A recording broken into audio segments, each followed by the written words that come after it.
सुहानी और दीपक के लिए आज का दिन बहुत ही खास था।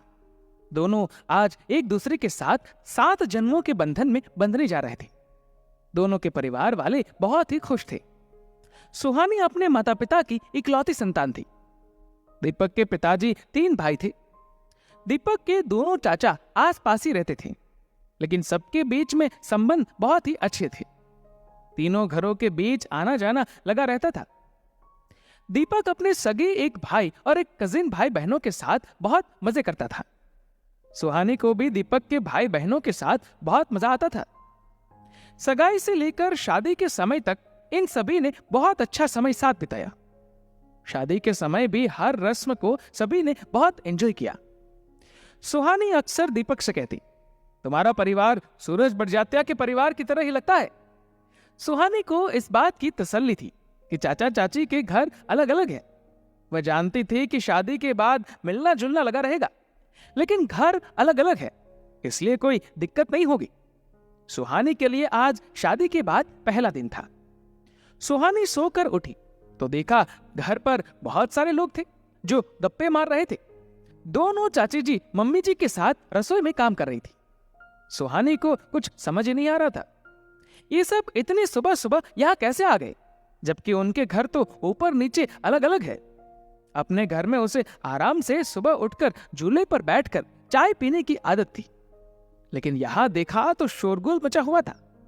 वह तुरंत अपने कमरे में जाकर नहा धोकर तैयार होकर ही बाहर आई।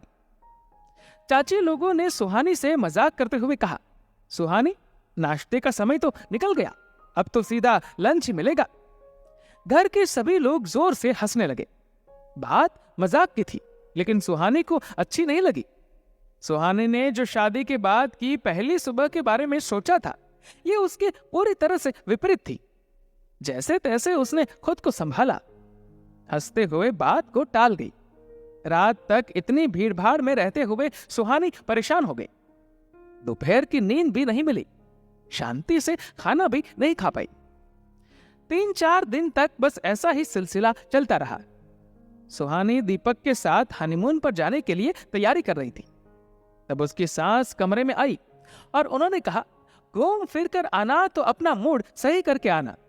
नई दुल्हन इस तरह से उदास अच्छी नहीं लगती। हम सब चाहते हैं कि तुम इस परिवार में खुद को एडजस्ट करो। सभी तुमसे बहुत प्यार करते हैं, लेकिन तुम इतना कटी कटी क्यों रहती हो? 3-4 दिन से सुहानी के मन के भीतर जो बात चल रही थी, उसे लगा कि उसे अपनी सास को वह बातें बता देनी चाहिए। उसने कहा, मम्मी जी, मैंने आपसे ये नहीं कहा कि इस परिवार के लोगों से मुझे कोई परेशानी है। बस ये तो मेरी इतने साल की जो आदतें हैं, जो रहने का तरीका है, उसे बदलने में थोड़ा समय लगेगा। मैं एकल परिवार की आई हुई लड़की इस तरह इतने सारे लोगों के बीच एकदम से एक रात में एडजस्ट नहीं कर सकती। मेरी पुरानी आदतों को जाने में और इस घर में एडजस्ट करने में मुझे समय लगेगा। तभी चाचा का बेटा आया और उसने कहा, भाभी सही कह रही है ताई जी, भाभी को थोड़ा समय दो।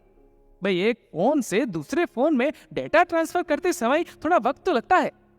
दोनों फोन के ब्लूटूथ चालू रहने दीजिए, बीच में बटन दबाएंगे तो फोन हैंग हो जाएगा। भाभी को भी थोड़ा समय दीजिए, बस जरूर हम सब के साथ एडजस्ट हो जाएंगी। यदि आप उन्हें बीच में ही रोक टोक करेंगे तो भाभी दिल से हमसे नहीं जुड़ पाएंगी। दीपक की मां ने कहा, चलो तो फिर ठीक है, डेटा ट्रांसफर हो जाए तब तक का हम इंतजार करेंगे। हम सब एक दूसरे के साथ हंसी खुशी घुल मिलकर रहे तो फिर बहुत अच्छा होगा। दीपक भी आ गया। उसने तुरंत अपनी मां, सुहानी और भाई का हाथ पकड़ा और फिल्म का गाना गाने लगा, हाँ हम साथ साथ हैं।